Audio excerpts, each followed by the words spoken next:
The morning sun struggled to pierce through the dense fog that cloaked the alley behind the Golden Bough, casting long, eerie shadows that danced and swirled like phantoms. 3 shady figures, draped in dark cloaks, huddled together in a tight circle. The leader, a man with a dark, insidious aura and a grotesque facial disfigurement partially hidden by his cloak, whispered commands to the others. His voice was low and sinister, dripping with malice and hidden intentions.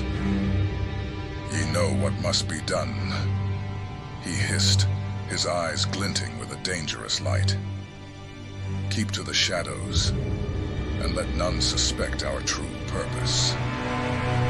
As he faded into a dark pocket of shadow, the 2 remaining civilians straightened, their nerves on edge. Just then, the sound of measured footsteps echoed through the alley. Samuel Andrews, a tall figure of stern authority, turned the corner, his eyes narrowing as he took in the scene before him. His presence was a force of unwavering vigilance, his duty to protect the Golden Bough from any who would seek to harm it. "State your business," Samuel demanded, his voice cutting through the fog like a blade. "Why do you skulk about in the shadows?" The 2 civilians, startled and fearful, quickly stepped forward. "We mean no harm, sir," one stammered. "We've offered our services to Mistress Eden to help tidy the bough and manage light responsibilities." Samuel's keen eyes studied them for a moment longer, weighing their words against the instincts honed from years of tracking and confronting those with ill intent. Satisfied for the moment, he nodded curtly. "See that ye do," he warned, his tone brooking no argument. "Any sign of mischief, and you'll answer to me." With that, Samuel continued his patrol, his senses ever alert. As he passed by a shadowy figure lurking near the corner, he recognized Maxime Mori. Samuel gave the strange fellow a nod of acknowledgement, which Maxime returned with an enigmatic smile. Maxime Mori, a man of dark purpose and unwavering ambition, watched Samuel disappear into the mist. His goal was clear: to further the cause of the maiden and her followers, solidifying their power within the Tower settlement and beyond. Before embarking on his day's tasks, Maxime sought the guidance of his dark mistress. Stepping into a secluded corner, he invoked the unholy connection, the world around him dissolving into a pocket realm of impenetrable shadows. There, he knelt, his voice a reverent whisper. "O maiden, guide thy faithful servant. Bestow upon us thy wisdom and power, that we may secure thy dominion." In the oppressive darkness, Maxime felt the presence of the maiden, her power a tangible force. He meditated deeply, drawing strength from her, readying himself for the work ahead. Maxime sits, enveloped in shadow, his mind plotting the next steps in his unholy mission.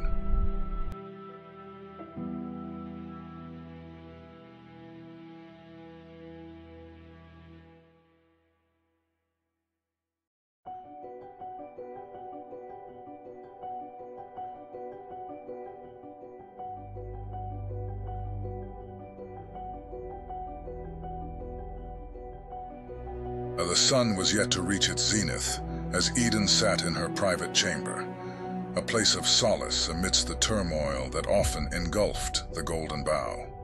The room was modest, yet elegant, filled with the scent of aged parchment and the soft glow of candlelight. Before her lay a pristine sheet of vellum, an unspoken promise of hope and resolution. With a deep breath, Eden dipped her quill into the inkwell, the tip poised to convey her thoughts. "To the disagreeable master," she began, her script flowing with a practiced grace. Each stroke of the quill was deliberate, embodying her determination and the weight of her request. I seek to understand thy reasons for enacting a contract that aims to sabotage the endeavors of the Golden Bough. In the spirit of peace and mutual benefit, I propose a meeting to discuss a possible compromise. Let us convene in a place that bears no bias, the plaza where the artist met his fate, to deliberate upon this matter. Eden paused, her thoughts swirling with the potential consequences of this missive. She knew the disagreeable master was a figure of formidable influence and unpredictable temperament. Yet her diplomatic skills were her greatest asset, a tool as sharp as any blade. I am prepared to make concessions, she continued, her hands steady. In exchange for voiding the aforementioned contract, I am willing to offer a share of the Golden Bough's earnings. Let tranquility prevail over conflict, at least for now. As she neared the end of her letter, Eden's resolve hardened. She would not allow the Golden Bough to fall to ruin under her watch. I await your response, and hope for a favorable resolution to this matter. With a flourish, she signed her name, the ink drying quickly on the vellum. She sealed the letter with wax, pressing the emblem of the Golden Bough into the warm substance, a mark of her authority and intent. Rising from her chair, Eden handed the letter to a trusted courier, a young man with keen eyes and a swift stride. Ensure this reaches the disagreeable master without delay, she instructed. The courier bowed deeply, taking the letter with utmost care. It shall be done, Mistress Eden.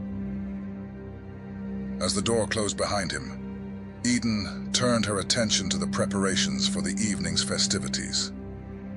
The Golden Bough would host many tonight, and she needed everything to be perfect.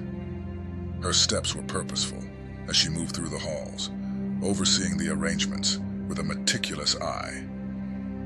The air buzzed with anticipation, the promise of a grand event that would showcase the best of what the Golden Bough had to offer.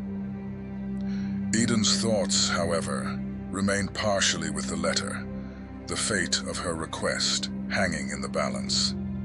She could only hope that her diplomatic outreach would bear fruit, bringing a momentary peace to the turbulent world of the Tower settlement.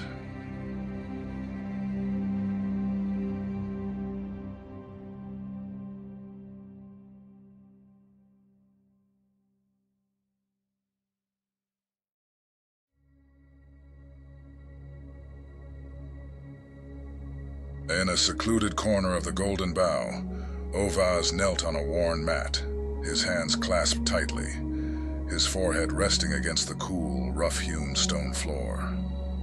The soft, flickering light of a single candle cast shadows that danced across his face, highlighting the deep lines of worry etched into his features. Olantir, source of wisdom and foresight, Ovaz intoned, his voice a reverent whisper. Grant me the clarity to anticipate and subvert any hostility that may befall the Golden Bough tonight. Guide my steps, that I may protect our sanctuary from the machinations of the House of Tiny Lies. The silence around him was profound, broken only by the distant sounds of the Tower settlement, a place that had seen better days. The once bustling streets now lay quiet, the population of survivors dwindling with each passing conflict. Ovaz's mind was a maelstrom of concerns, each one a potential threat to the peace they so desperately sought to maintain. Rising from his knees, Ovaz turned his thoughts to the preservation of the Song of All Suns. This sacred hymn was not just a relic of the past, but a living document, meant to capture the new history unfolding before them. The recent events, the struggles, and the hopes of their people needed to be recorded for future generations. Determined, Ovaz left the Golden Bough and ventured into the desolate streets of the Tower Settlement. The air was thick with a sense of foreboding, and the empty buildings stood like silent sentinels, watching over the remnants of a once thriving community. He visited the few remaining refugees where survivors gathered, hoping to find someone with the skill and knowledge to assist him. However, as Ovaz moved through the settlement, his heart sank. The skilled scribes and archivists who once chronicled their history were either lost or too traumatized to undertake such a meticulous task. An elderly man, his eyes clouded with age and sorrow, shook his head sadly when Ovaz approached him. "I'm sorry, Ovaz. The skilled scribes, they're all gone. We lost so many in the last attack." Ovaz's shoulders slumped under the weight of this revelation. He thanked the man and continued his search, but it soon became clear that there were no suitable survivors left in the settlement. The realization struck him like a blow. He would have to undertake this monumental task alone.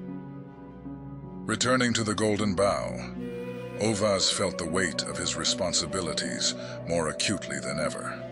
He had a great deal to accomplish before the evening's event, and time was slipping away. His mind raced with plans and contingencies as he prepared for the night ahead. In his private quarters, Ovaz gathered his materials. Scrolls, ink, and quills were laid out before him, a testament to the arduous task he faced. With a deep breath, he began to transcribe the Song of All Suns, each word a labor of love and devotion. His hand moved with practiced precision, the ink flowing smoothly onto the parchment. As he worked, Ovaz prayed silently for Lantir's continued guidance. The night would be long, and the challenges many, but his faith and determination were unwavering. The Golden Bough would stand strong, and the Song of All Suns would endure, capturing the new history as it unfolded.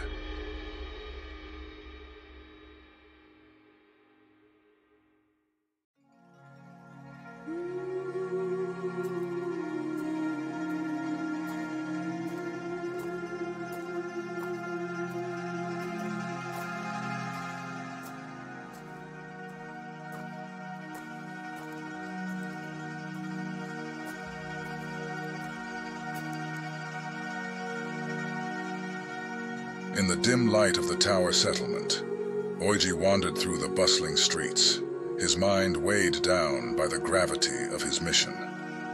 He needed to expand House Ross's influence, and for that, he required followers skilled in stealth and magic, the ability to slip into places unnoticed, to disappear at will. These were the traits he sought. His footsteps echoed softly on the cobblestones as he approached various civilians, gauging their abilities. Each interaction left him increasingly disheartened. The once vibrant community of adept rogues had all but vanished. Oiji paused in the middle of the street, the realization dawning on him like a cold, hard truth. "No such caliber of rogue remains," he muttered, his voice barely above a whisper. The skilled operatives he needed to maintain and expand his influence were nowhere to be found. The Tower Settlement had been stripped of its shadows. He looked around, seeing the bustling activity of the settlement, but none of the faces held the promise of the skills he required. It was a harsh reality. one that left him momentarily at a loss. Oiji turned back towards the heart of the settlement, his mind racing with the implications of this revelation. Without skilled followers, his plans to fortify House Rice's position seemed impossible. The realization settled heavily on his shoulders, marking a significant obstacle in his path. With a heavy heart, Oiji returned to his quarters, pondering the future. He needed those eyes and ears, those unseen hands that could extend his reach and solidify his power. But for now, he would have to rethink his strategy. The absence of skilled rogues was a setback, but not the end of his ambitions. As he entered his study, Oiji's mind churned with thoughts of alternative strategies. The shadows he sought were gone, and the challenge ahead had grown steeper. Yet even in the face of this adversity, he remained resolute. House Rice would find a way to thrive, even if it meant forging a new path in these dark times.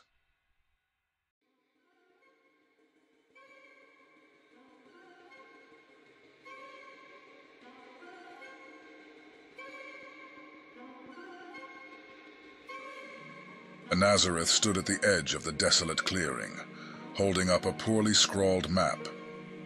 The paper was tattered and worn, the ink smudged from countless hands, but the X marking the spot was clear.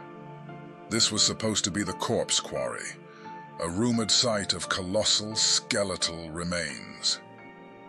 Yet, as he scanned the area, he found no such quarry. Instead, before him lay an eerie sight. 7 stone entryways, each leading down into narrow, foreboding stone passages. Nazareth's eyes narrowed with curiosity and determination. He stepped closer, examining each entrance with meticulous care. The stone was sleek, almost polished, and engraved with complex decorative designs that spoke of ancient craftsmanship. The architecture was both beautiful and unnerving. The passages were incredibly narrow, forcing anyone who entered to shimmy sideways to progress. Nazareth chose the central entryway, sensing a subtle shift in the air as he moved forward. The darkness enveloped him, but his confidence did not waver. Suddenly the passage sprang to life. Hidden mechanisms triggered, and a series of lethally sharp, piercing objects shot out from the walls, aimed to kill. The weapons struck Nazareth's scales with force, but instead of piercing flesh, they shattered upon impact, the shards clattering harmlessly to the ground. Nazareth paused, a slow smile spreading across his face. The realization hit him with a surge of satisfaction. Whatever this strange tunnel system had in store, he was more than equipped to handle it. His scales, a gift and a shield, would protect him from harm. With renewed confidence, Nazareth continued deeper into the passage, eager to uncover the secrets that lay hidden within the stone labyrinth. Each step echoed with the promise of discovery, and he relished the challenge that awaited him. Determined to plunder its mysterious depths, he took a deep breath and stepped into the first chamber he encountered, his senses alert and his mind focused on the task ahead. The first obstacle he encountered was a complex litany of shifting passageways and entryways, each operated by scattered levers. The mechanism was clearly designed to confuse and mislead travelers, trapping them in an endless maze. Nazareth frowned, eyeing the labyrinthine structure with a mix of frustration and determination. He was no genius, but his luck manipulation magic had always served him well. As he began to navigate the maze, pulling levers and watching the walls shift and slide, he relied not on logic, but on sheer luck. Each turn and lever pull seemed almost random, yet he found himself progressing steadily. It was as if an unseen hand guided him, leading him through the intricate puzzle. After what felt like an eternity, he emerged on the other side, his passive luck once again proving invaluable. The next room presented an even greater challenge. The space was a nightmare of shifting and sliding walls, capable of crushing anyone caught between them. The floors rotated in complex patterns, and the walls flipped and divided, revealing what appeared to be an endless fall. High above, the exit to the next room beckoned, a seemingly clear path leading to it. Nazareth squared his shoulders and prepared to rely on his brute strength and athletic prowess. With a powerful leap, he began to scramble his way across the room. His movements were swift and precise, his uncanny luck guiding each jump and grab. He crushed stone walls to form handholds, his grip unyielding as he climbed higher. Suddenly, a hidden trap wall revolved with a deafening crash, striking him with tremendous force. The impact knocked him loose from his grip, sending him plummeting into the darkness below. The air rushed past him as he fell, his mind racing to find a way out of this deadly predicament.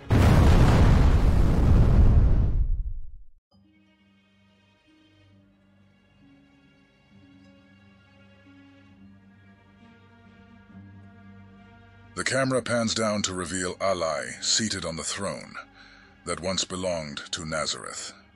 She idly twirls the dark blade that Oiji crafted for her, her eyes glazed over with disinterest. Before her, a citizen of the settlement pleads for her help, but his words fall on deaf ears. Alai's mind drifts to the memory of beheading the artist, a foe she had long since considered defeated and inconsequential. The act had not stirred any emotion within her, a mere formality in her endless pursuit of dominance. With a sudden, impatient movement, Alai stands, letting the dark blade clatter to the ground. The noise startles the begging man, who stumbles backward in fear. Alai's scowl deepens.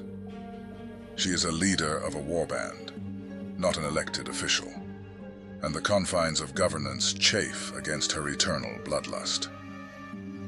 To her, the Tower settlement is merely a starting point, and now it is time to expand her territory. She calls for her scouts, issuing a command to seek out more settlements ripe for raiding. Her voice, authoritative and unyielding, echoes through the hall. Find where the weak gather. We shall bring them war. Before departing, Alai stands before her assembled war band, her powerful voice resonating with a fierce intensity. We are creatures of war, not peace. Our strength lies in conquest, not in idle governance. Remember this: there has never been a voice that has died of old age. Her words hang in the air, a chilling reminder of their violent creed. She then poses a question to her warriors. Who among you wishes to stay? A few riders, eyes betraying their weariness, speak up, expressing a desire to remain as lookouts. The rest of the warband turns to them with looks of disgust and contempt. Alai's eyes narrow with disdain. Trim the fat, she commands coldly. The warband will remain lean. With ruthless efficiency, the loyal members of the warband draw their weapons, eliminating the hesitant riders. The quick, brutal act reaffirms Alai's unforgiving leadership. Suddenly, two ruffians approach her, their expressions brimming with confidence and arrogance. They boast of their supposed worthiness, recounting tales of harassing the civilians of the Golden Bough and sabotaging Eden's endeavors. Alai's expression remains unimpressed. With a swift, dismissive motion, she mushes their faces aside, sending them sprawling. Their bravado is met with nothing but her contempt. Alai then turns to her scout, who approaches with vital information. Report, she commands. The scout, bowing slightly, relays the details. As you requested, I have identified those who have taken up contracts with the House of Tiny Lies. Among them is a name of interest, Nazareth. Achlai's eyes gleam with interest. She makes a mental note, intrigued by the rogue's reputation. And the path into the void? The scout points to a map, outlining the ideal route. This path will lead us south, through the least defended areas. Alai nods, satisfaction curling her lips into a predatory smile. Excellent. We ride at dawn. She rallies her warband, her voice a battle cry that stirs their blood.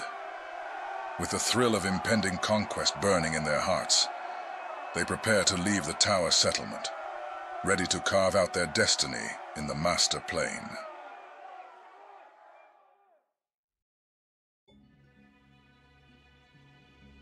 Over the course of several weeks, Maxime Mori's followers began to infiltrate the tower settlement, carefully placing themselves into various social positions and seats of responsibility.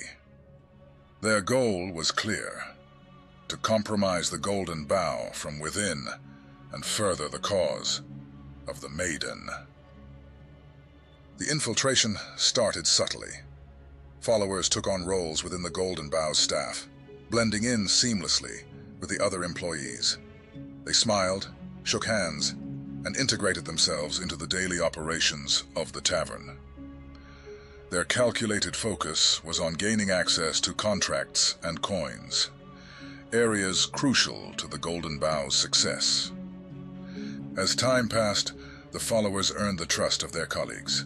They were seen diligently working, helping with tasks, and forming bonds with other staff members.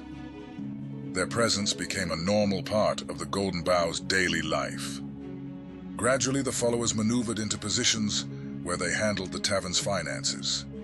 One follower was seen counting coins, a sly smile playing on their lips as they pocketed a few gold pieces. Another was observed altering a contract, setting the stage for future thefts. They meticulously kept tabs on incoming and outgoing rewards, identifying lucrative opportunities for plunder. The tension escalated as the followers' dark infusions, strange physical features granted by the Maiden's magic, occasionally threatened to expose them. In one instance, a follower's sleeve slipped, revealing a dark, twisted appendage, which they quickly hid as a colleague approached. Another follower's eyes momentarily glowed with an unnatural light, prompting them to pull their hood lower to avoid suspicion. Despite these close calls, the followers' infiltration was successful. They now had their fingers in every aspect of the Golden Bough's operations, from contracts to coinage. The tavern stood vulnerable, its inner workings compromised by Maxime's insidious influence. From a secluded vantage point, Maxime Mori watched the settlement with cold satisfaction. His plan was unfolding perfectly. The Golden Bough, deeply infiltrated, was poised to fall under the Maiden's control, its vulnerabilities exploited from within. Maxime's lips curled into a sinister smile. "The Maiden's will shall be done," he murmured before disappearing into the shadows, his mind already plotting the next phase of their dark scheme.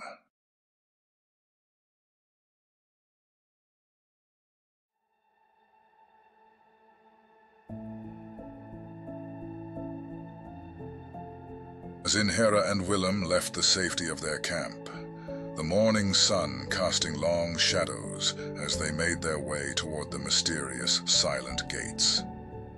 The area was known for its debilitating aura, a force that had previously stopped them in their tracks.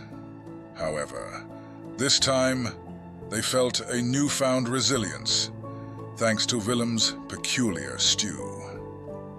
The concoction, infused with odd grubs purchased from a strange merchant, had been a gamble. Willem had doubted the trader's credibility, and the taste had been nearly unbearable. But the nutrients seemed to form a protective coat over their brains. This shield rendered them impervious to the crippling aura that had once kept them at bay.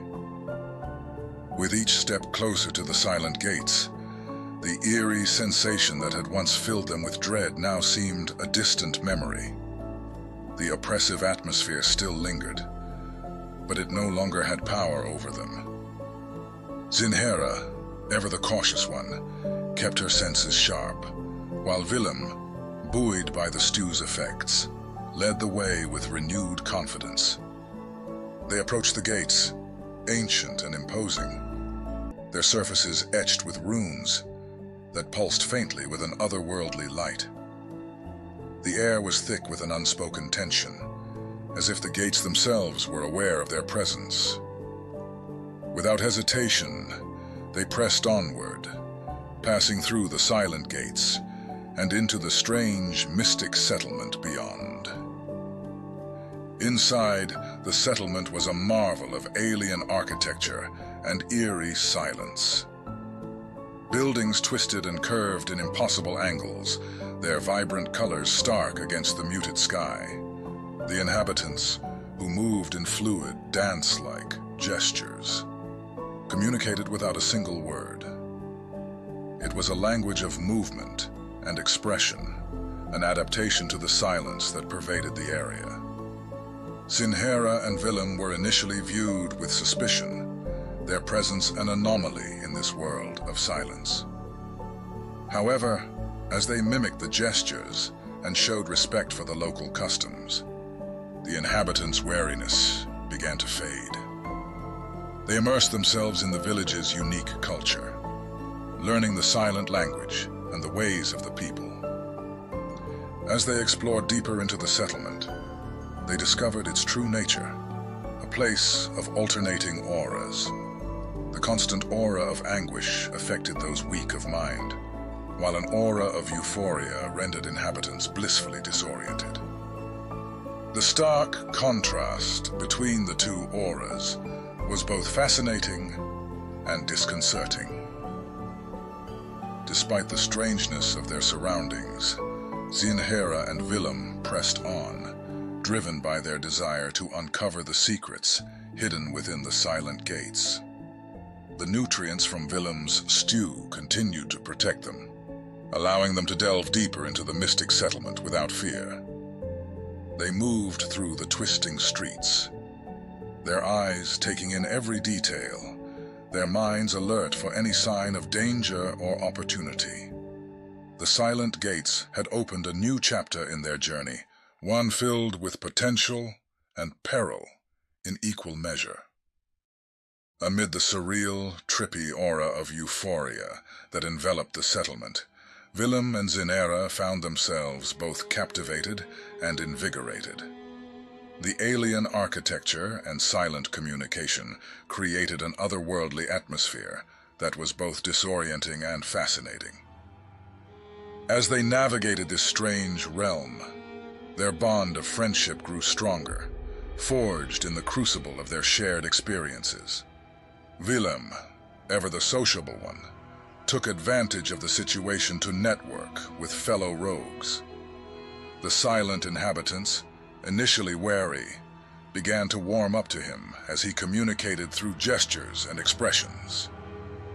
Through these silent interactions, Willem managed to locate and befriend several rogue traders who specialized in various goods and services. One evening, under the kaleidoscopic sky, Willem gathered the traders and shared tales of the Golden Bough. To the south, he gestured animatedly, lies a newly established hotspot for traders. The Golden Bough is a place of opportunity and fortune, a haven for those with wares to sell and deals to make. The rogue traders, intrigued by his descriptions, nodded in understanding. They communicated their intention to travel south, and explore this promising new market, their eyes gleaming with the prospect of fresh opportunities. Meanwhile, Zenera roamed the settlement with a keen eye, searching for artifacts of power or resources that could benefit their own settlement. Her silent inquiries led her to a rogue, who pointed towards a local trader known for dabbling in the mystic arts. Intrigued, Zenera signals to Willem, and they both make their way to the trader's modest abode, nestled in a secluded corner of the settlement.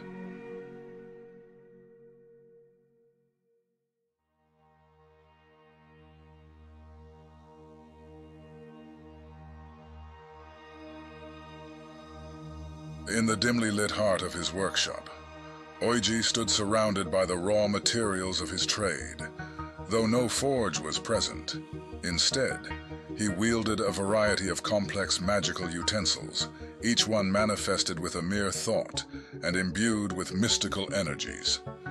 The air shimmered with arcane power as he set to work, crafting enchanted tools and weapons for the Golden Bow. The rhythmic hum of magical energy filled the room, punctuated by bursts of light as Oiji channeled his power into each item. His focus was unwavering, his every movement precise and deliberate. Each tool and weapon was carefully shaped and enhanced, made just a notch better than their mundane counterparts, but enough to make a significant difference. With a wave of his hand, Oiji summoned a set of tools. A simple dagger was first, its blade gaining a subtle, ethereal glow as he whispered an incantation. The enchantment made the dagger sharper and more resilient, able to cut through tougher materials with ease. Next, he turned to a hammer, infusing it with strength that allowed it to break stone and bone, though not much more than a particularly well-made mundane hammer. Oiji moved with practiced grace, his hands deftly guiding the magical utensils. A sword was next, its edge keen and true, with a slight enhancement that allowed it to slice through wood and leather more easily. A lockpick followed, enchanted to be just a touch more effective at bypassing simple locks. A small advantage that could mean the difference between success and failure. The workshop was a symphony of creation, the sounds of magic weaving into each item, blending into a harmonious chorus.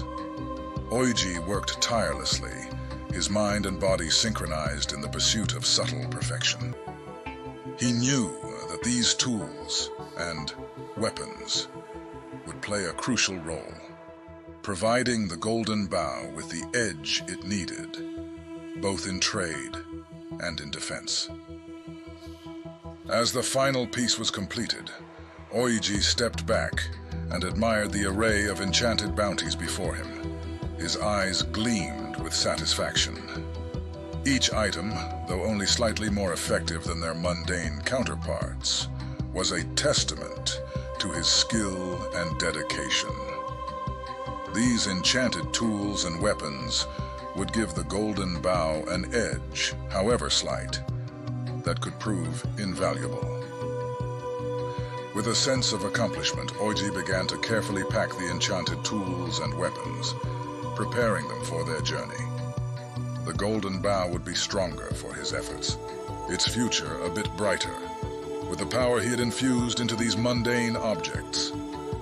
He knew his work would soon be tested, and he took pride in knowing that he had given his best.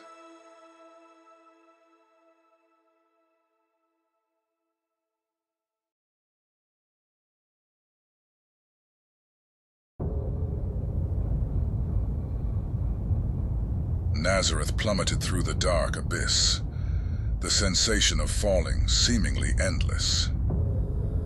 For anyone else, this descent would have meant certain death, but not for Nazareth. He landed on his feet with a resounding crash, his impenetrable scales absorbing the impact as boulders and stone crumbled around him. He shook off the debris effortlessly, his eyes scanning the dimly lit room for a way onward. The room was a grim tableau, littered with countless shriveled and dry corpses. Nazareth's gaze lingered on the lifeless forms, each one a silent testament to the tunnel's deadly design.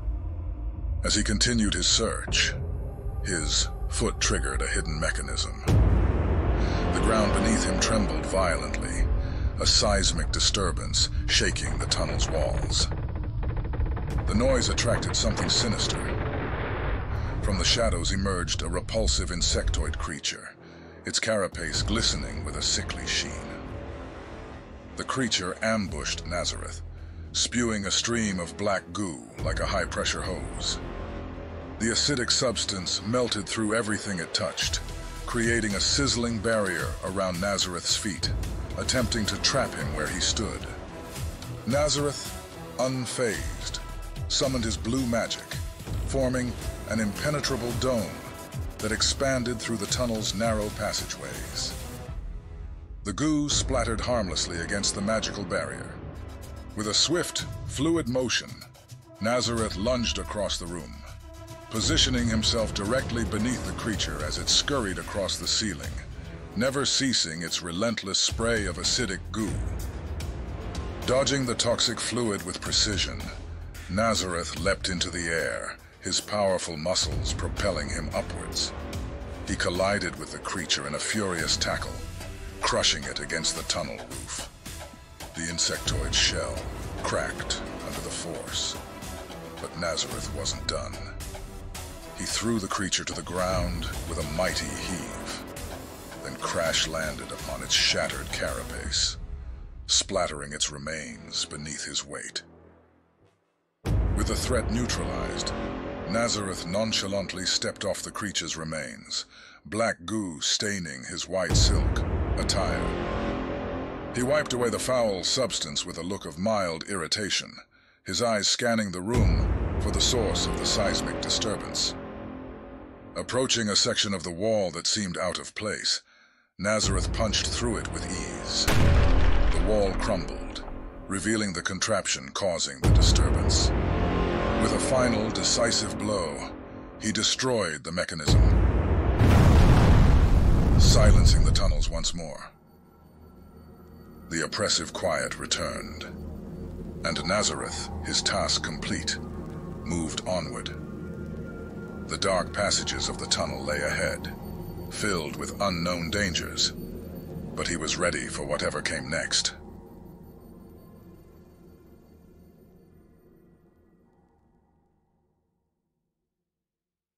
Nazareth pressed on through the labyrinthine tunnels, his keen senses noting a pattern in the path he walked. Each room led to a narrow passage, which was followed by another room presenting a new obstacle. The traps and contraptions, designed to confound and kill, seemed underwhelming to him. He moved with a casual confidence, stepping over an increasing number of shriveled bodies, the fallen rogues who had not been as fortunate. As he navigated the maze, he passed by a complex illustration carved into the wall. The depiction showed countless closed eyes surrounding a large, ominous flame. The sight was unsettling, but Nazareth paid it little heed, his focus remaining sharp and unwavering. He approached a large brazier in the center of the next room, its flickering light casting long shadows.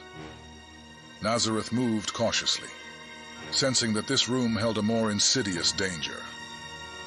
As he stepped into the light, the flames revealed a horrific sight. Thin, humanoid beings clinging to him, their skeletal hands grasping tightly, teeth gnawing at his flesh. These vile parasites drew sustenance from his strength, sapping it with every passing second, though the amount they took was negligible compared to his overall power. Their presence was a repulsive affront. Nazareth's eyes narrowed in disgust as he began to rip the creatures off his body. Each parasite fought back, swinging sharp daggers that clinked harmlessly against his impenetrable scales. Nazareth's strength and resolve were unshaken. One by one, he tore the parasites from his flesh, his hands moving with lethal precision. He crushed their frail bodies with ease, the dark ichor of their blood staining his hands. The last parasite clung desperately to his neck, its gnashing teeth futile against his armored skin. Nazareth grabbed it by the head, its body writhing in his grip, and crushed its skull with a single powerful squeeze. He tossed the lifeless form into the brazier, where it was consumed by the flames with a satisfying hiss. With the room cleared, Nazareth paused for a moment, allowing the firelight to cast away the remnants of darkness. He flexed his fingers, wiping the dark goo from his hands, and resumed his trek. The path ahead was uncertain, but his resolve was as unyielding as ever. He pressed on, ready to face whatever challenges awaited him in the depths of the tunnel.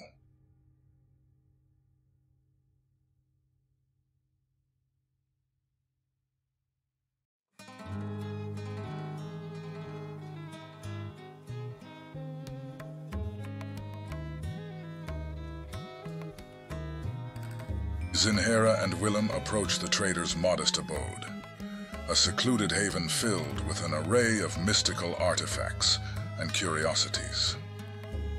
The trader, an enigmatic figure with eyes that seemed to see beyond the physical, greeted them with a series of fluid gestures, a silent language that spoke volumes.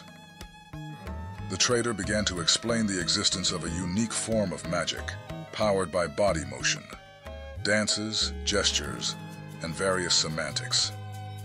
This art, they conveyed, was not merely about casting spells, but about embodying the magic through movement.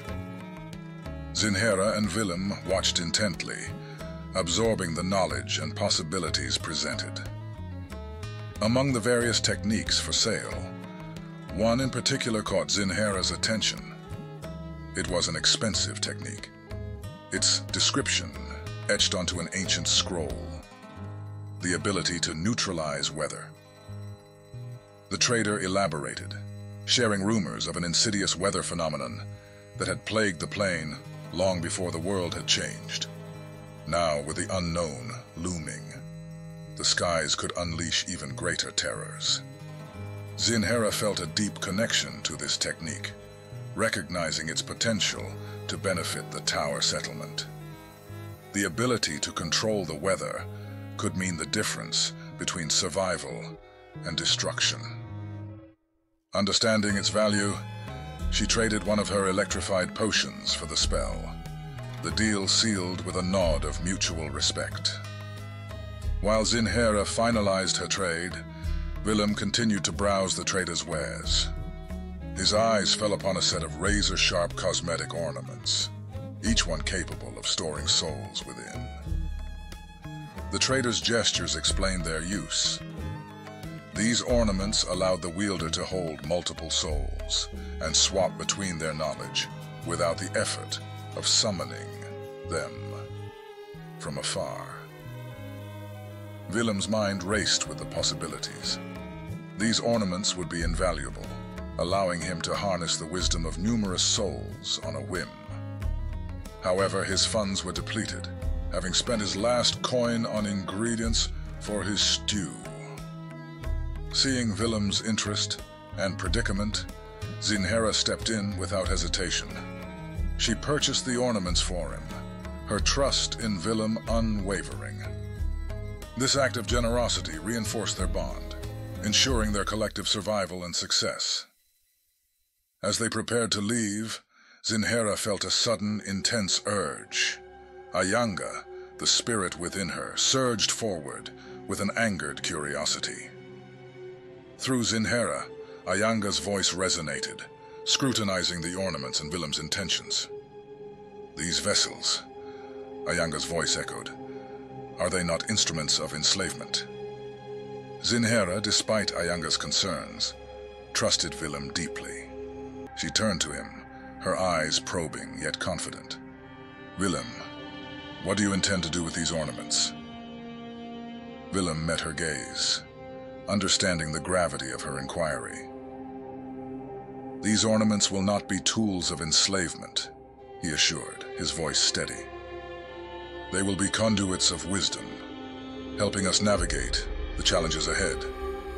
Each soul stored will be treated with respect, their knowledge aiding our cause." Satisfied with his response, Zinhera nodded.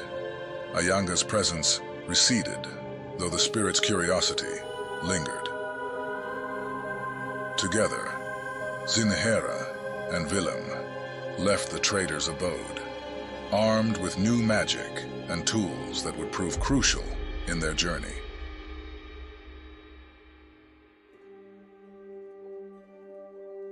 After spending half the day exploring the enigmatic silent gates, Zinhera and Willem reconvened at their makeshift camp on the outskirts of the mystic settlement.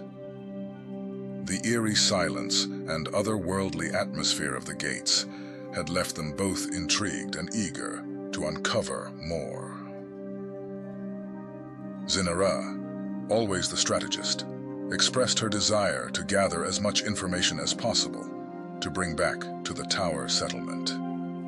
"The more we know," she began, her eyes reflecting determination, "the better prepared we will be for whatever challenges lie ahead.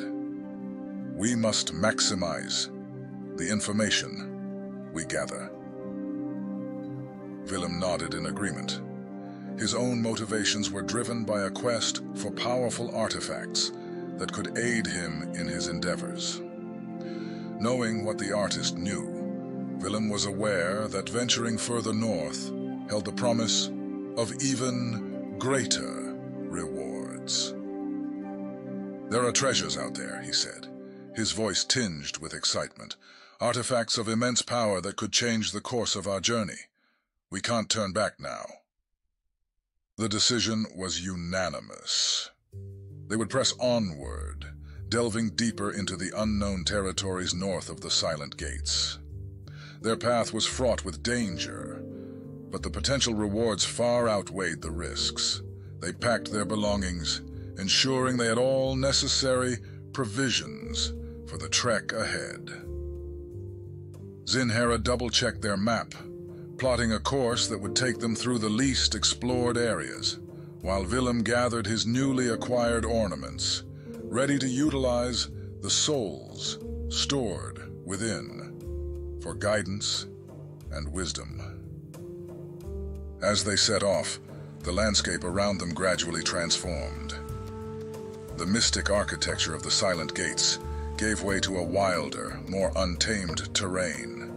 The air grew colder and the sky darker, hinting at the challenges that awaited them. Zinhera led the way, her keen eyes scanning the horizon for any signs of danger or opportunity. Willem followed closely, his thoughts divided between the quest at hand and the powerful artifacts he hoped to find. Their bond, strengthened by their shared experiences, gave them both confidence and determination.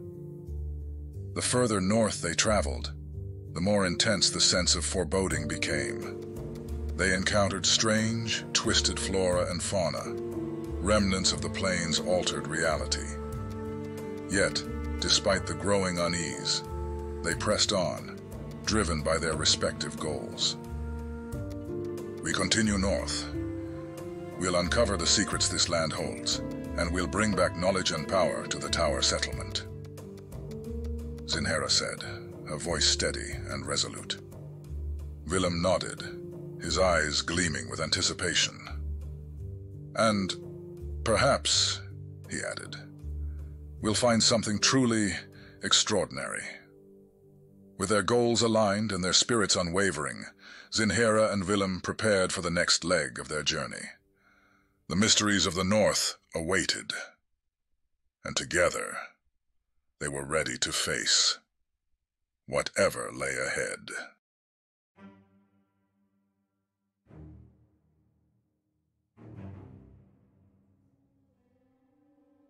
The early morning mist hung heavily over the plaza, shrouding the tower settlement in a soft, ethereal light. Eden stood alone in the center, her gaze fixed on the distant horizon. She had been waiting for hours, her patience unwavering, despite the growing realization that the disagreeable master would not appear. The plaza, usually filled with the bustle of daily life, was eerily silent. The absence of the disagreeable master spoke louder than any words could. His refusal to meet with her was a clear and deliberate message. Eden's heart sank, the weight of his silent rejection pressing down on her. As the sun rose higher, casting long shadows across the cobblestones, Eden's thoughts turned from hope to resolve. She had come seeking peace, a chance to negotiate and protect the Golden Bough from further conflict. But the disagreeable master's absence confirmed his disinterest in cooperation. Eden's eyes narrowed with determination. The disagreeable master's decision left her with no choice but to prepare for the inevitable struggles ahead. She would defend the Golden Bough and its people, ensuring their safety and prosperity against any threat. Taking a deep breath, Eden turned away from the empty plaza. Her steps were measured, her mind already strategizing the next moves. The disagreeable master's silence had set the stage for confrontation, and Eden was ready to meet it head-on. As the first signs of daily life began to stir in the settlement, Eden's resolve hardened. She would not be deterred by his absence. If anything, it only strengthened her commitment to her cause. The Golden Bough would stand strong, and she would lead her people through whatever challenges lay ahead. Eden's eyes, now filled with a fierce determination, looked towards the future. The path was fraught with uncertainty and danger, but she was prepared to fight for every inch. The disagreeable master's choice had made his stance clear, and Eden was ready to respond with unwavering strength.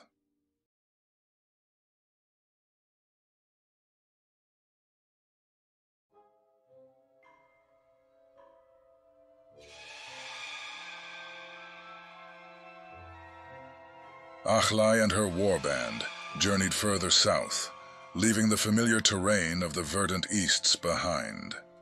As they progressed, the landscape transformed into a lush, verdant forest, with towering trees that reached towards the sky.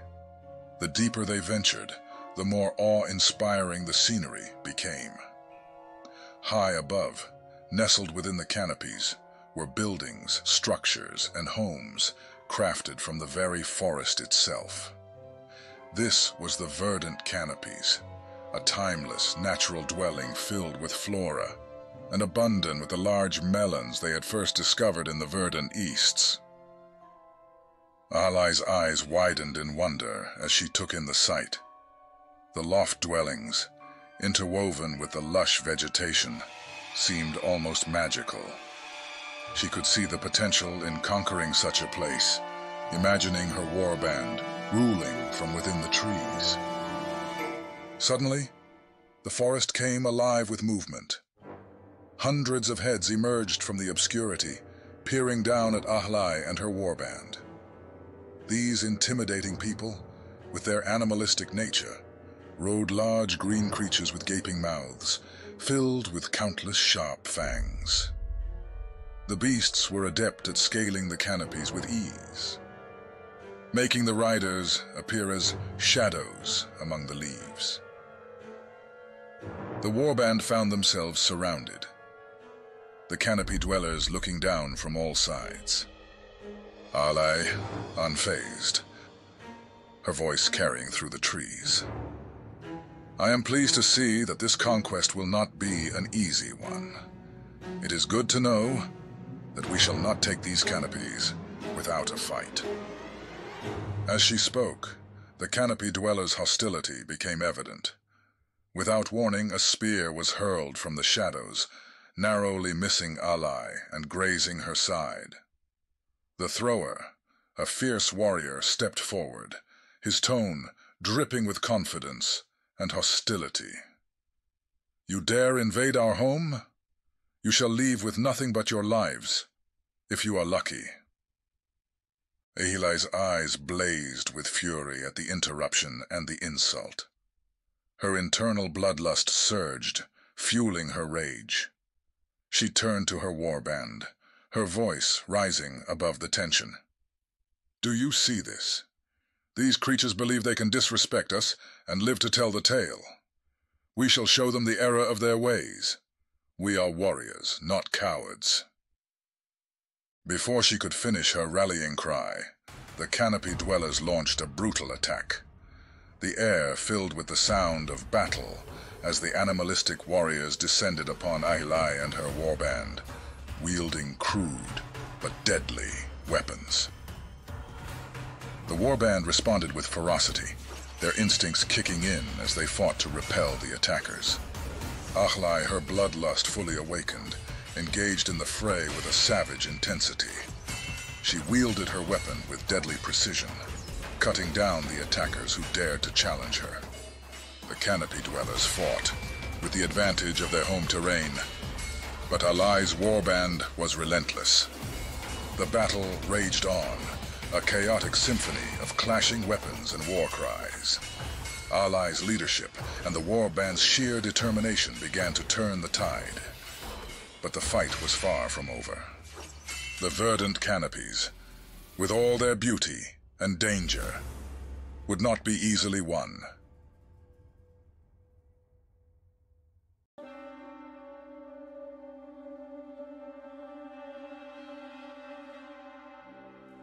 Nazareth continued his relentless journey through the labyrinthine tunnels, his senses attuned to the slightest hint of danger.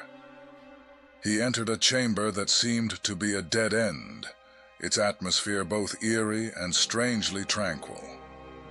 A sense of relief mixed with apprehension washed over him as he took some of the room's details. The entire floor was carved with a mysterious symbol, its design starkly contrasting with the symbol on the ceiling. This theme of contrast continued as he noticed various other architectural designs within the intricately carved stone cavern. Each element seemed to oppose the other, creating a visual dissonance that unsettled him. At the center of the chamber, on a bed of lush green moss, sat two ceaselessly beautiful scrolls, placed opposite each other. Between them lay the skeletal remains of several travelers, their final moments etched into the cold stone floor. Nazareth studied the scene, his mind racing to discern any hidden traps or puzzles. After heavy consideration, and finding no clear puzzle or ploy, Nazareth decided to take the risk. He stepped forward, his hand reaching for one of the scrolls on the pedestal. As he seized the scroll, he braced himself for any consequence. The room remained silent, and for a moment, he thought he might have been spared. Suddenly, the other scroll emitted a horrifying shriek and burst with sharp, trembling quills. The sentient object writhed in agony, its mimicry failing spectacularly as it scurried off into the dark where it would wait for an opportunity to deceive another weary traveler. Nazareth stood frozen, watching the creature squeal until it vanishes.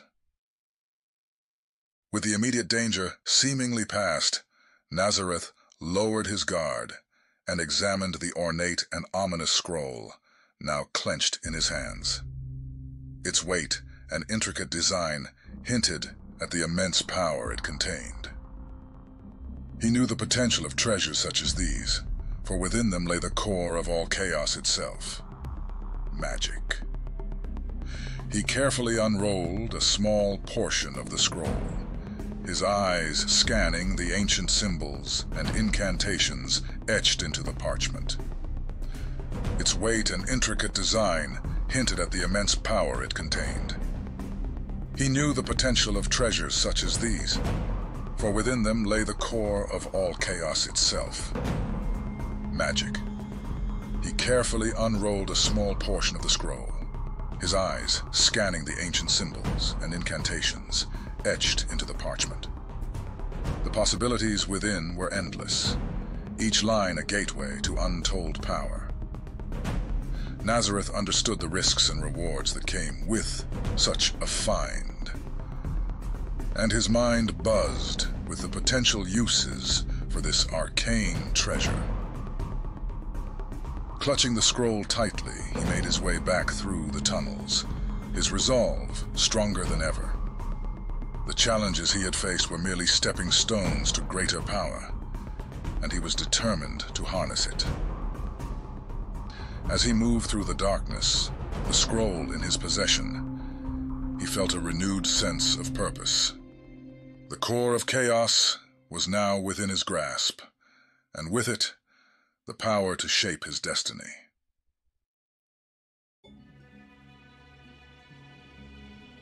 With the powerful scroll securely in his grasp, Nazareth began making his way back through the seven-path tunnels, retracing his steps through the labyrinthine corridors.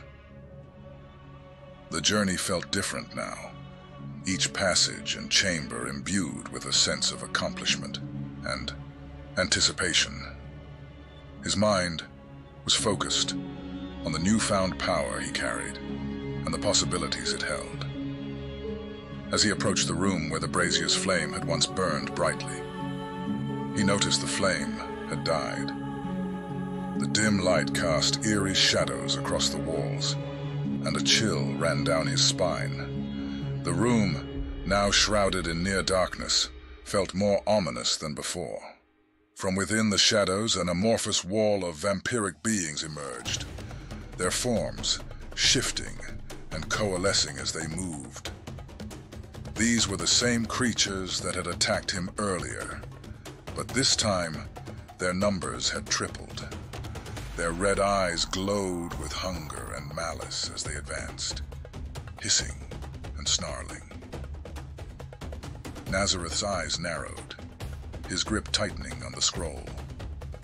Despite the overwhelming volume of the horde, he felt no fear. Instead, a cold determination settled over him. The creatures launched their attack, swarming him from all sides, but Nazareth was ready. The one-sided battle unfolded with brutal efficiency. Nazareth thrashed through the vampiric beings with unparalleled strength and precision. His scales deflected their attacks, and his powerful limbs crushed their bodies with ease. He moved through them like a force of nature, each strike decimating the creatures that dared to challenge him. The dim room echoed with the sounds of the battle, shrieks of the vampiric beings, the crunch of bones, and the splatter of dark ichor. Despite their numbers, the creatures faltered and fell before Nazareth's relentless assault. His fury and might were unmatched, each swing and stomp obliterating his enemies. In mere moments, the horde lay in ruins, their forms dissipating into the darkness from whence they came. Nazareth stood amidst the remains, his breath steady and controlled. The path to the exit lay clear before him, and he resumed his journey without hesitation. The tunnels grew brighter as he moved closer to the exit, the weight of the scroll in his hand, a constant reminder of his success.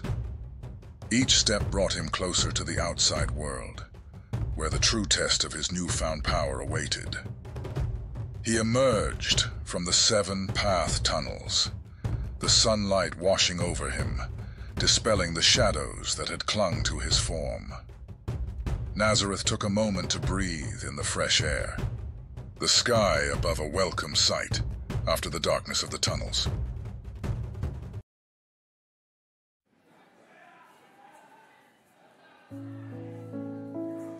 Eden returned to the Golden Bough, her thoughts heavy with the disagreeable master's silent refusal. As she entered the familiar warmth of the tavern, she was greeted by Ovaz, whose eyes sparkled with excitement.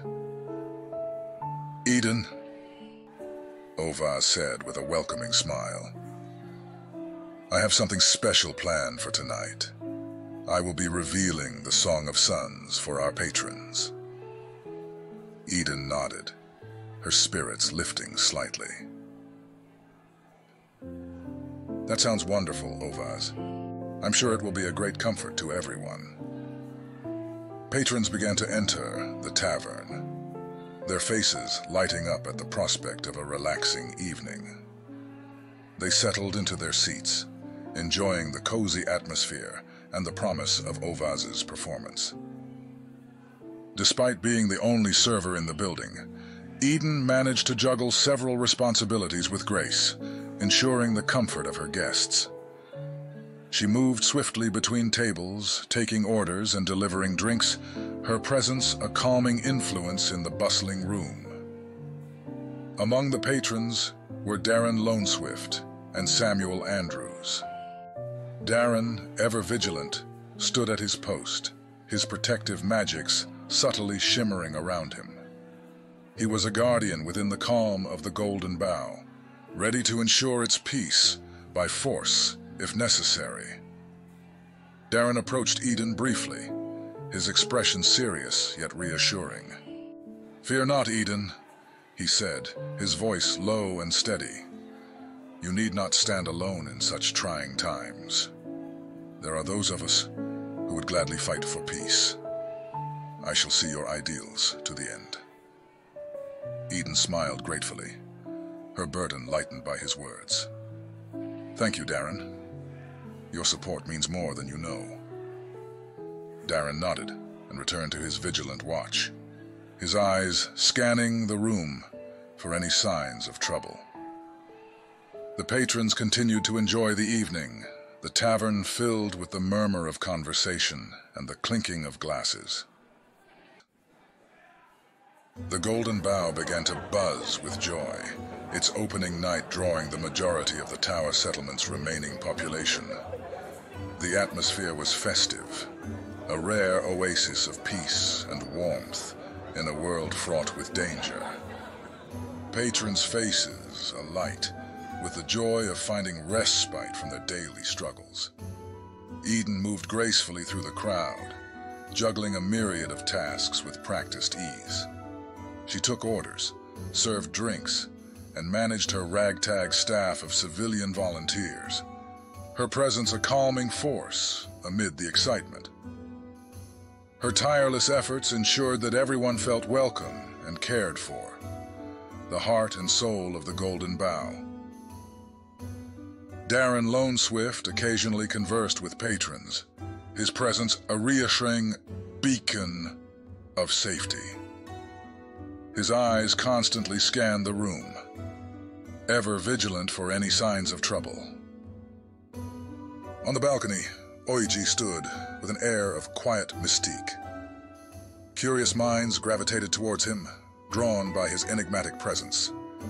He subtly interviewed those who approached, assessing their capabilities and potential. However, it was becoming increasingly apparent that most, if not all, of the settlement's most capable rogues had either fled or perished during the recent mercenary attack.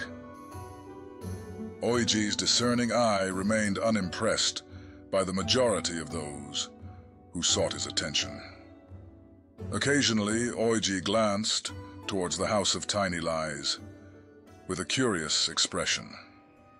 His gaze fell upon Samuel Andrews, patrolling the perimeter on the ground below, his chains clanging softly in the night. Samuel moved with purpose, his presence a silent promise of protection for those within the Golden Bough. Eden, catching a brief moment of respite, looked around the bustling tavern with pride. The opening night was becoming everything she had hoped it would be, a sanctuary in a turbulent world. Her gaze met Darren's, and they exchanged a nod of mutual understanding and commitment. As the night wore on, the festivities continued, each patron finding their own moment of joy and peace. Ovaz began to rehearse his scrolls, his voice weaving tales that enchanted those who listened. Oiji, ever the enigmatic figure, continued his quiet assessments, always looking for the rare spark of true potential. The opening night of the Golden Bough was a resounding success, a beacon of light in the darkness.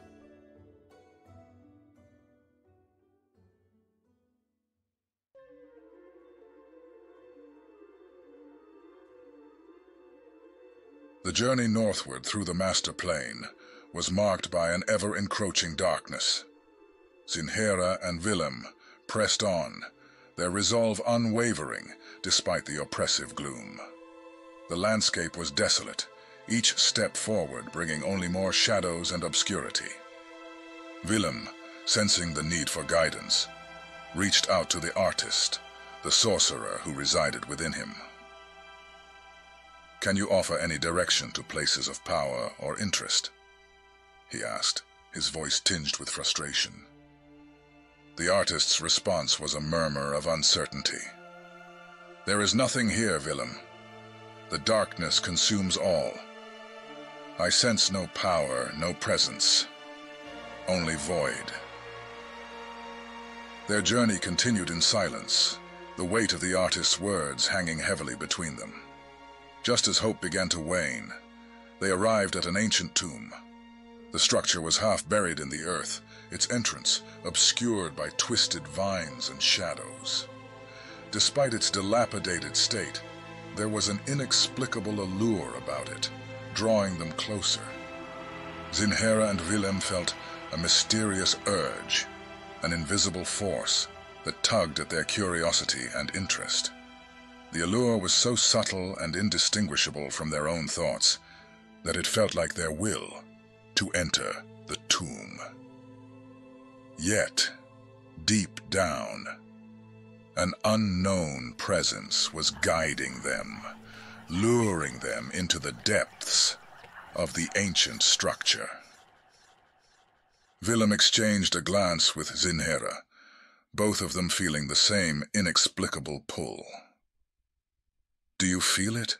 he asked, his voice barely a whisper. Zinhera nodded, her eyes reflecting the same curiosity and determination. "I do. It's as if we are meant to enter." With a silent agreement, they approached the tomb's entrance. The air grew colder, and a sense of foreboding washed over them, but the allure was too strong to resist. They stepped through the dark archway, the shadows swallowing them whole. Inside, the tomb was a labyrinth of ancient corridors and chambers. The walls were adorned with faded carvings, telling stories long forgotten by time. The air was thick with the scent of decay and mystery. Every step echoed through the empty halls, the sound amplifying the eerie silence. As they ventured deeper, the allure grew stronger, guiding them through the twisting passages. It was as if an invisible hand was leading them, the presence ever watchful and patient. They came upon a central chamber, its centerpiece, a grand sarcophagus covered in intricate runes and symbols. Willem and Zinhera paused, their hearts pounding with anticipation and unease. The allure that had drawn them here now felt almost tangible, a silent whisper urging them to uncover the secrets hidden within the tomb. "This place, it feels alive," Willem murmured, his eyes scanning the chamber. Zinhera nodded, her hand resting on the hilt of her weapon. We must be cautious. There is more here than meets the eye. They stepped closer to the sarcophagus, the unknown presence guiding their every move. The tomb's secrets were within their grasp, but so too was the danger that lurked in the shadows. As they prepared to uncover the mysteries of the tomb, the allure that had drawn them in tightened its grip, weaving their fates ever closer to the unknown forces at play within the master plane. Willem began to sense the presence of spirits nearby.